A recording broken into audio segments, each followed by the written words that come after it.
3 deaths in 4 years at the Bob, and police have told us that booze played a role in all 3. Tonight, we went straight to those who serve booze downtown. We wanted to know how they know when someone's had enough. And we found out that there is no perfect science to it.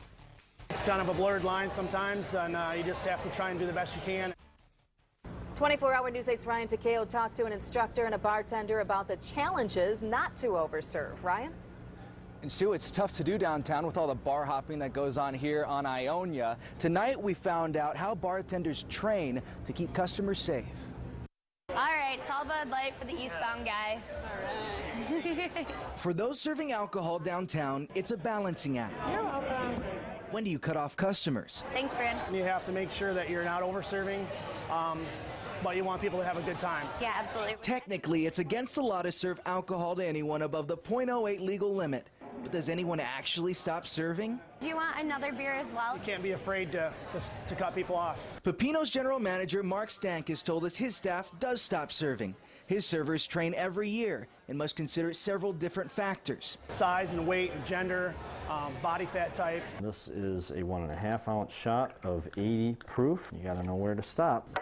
Knowing when to stop pouring is taught in textbooks too. Dan Gendler runs GRCC's culinary school program. Observing guests for signs of intoxication, talks about tolerance. He points out the curriculum has guidelines and graphs. With his 160-pound frame, he can have up to 4 drinks in the first hour, either 12-ounce beers, 5-ounce wines, or a shot. After that first hour, to stay under the legal limit, he can only have 1 more drink an hour. Still, he warns, it's not an exact science. The best way to manage alcohol is to just talk to people. Just making sure. Your staff is your heart and soul, and you have to rely on them. Both manager and teacher recommend customer conversation. Where have you been? Been out long? Have you had dinner? It's one of the only realistic ways in GR's downtown scene, with bargoers bouncing around. All the way Ionia downtown, I mean, this little strip here is, people bounce around quite a bit. Did you want another beer too, or are you okay? And keep in mind, this was only happy hour, before it got dark, before crowds pack in,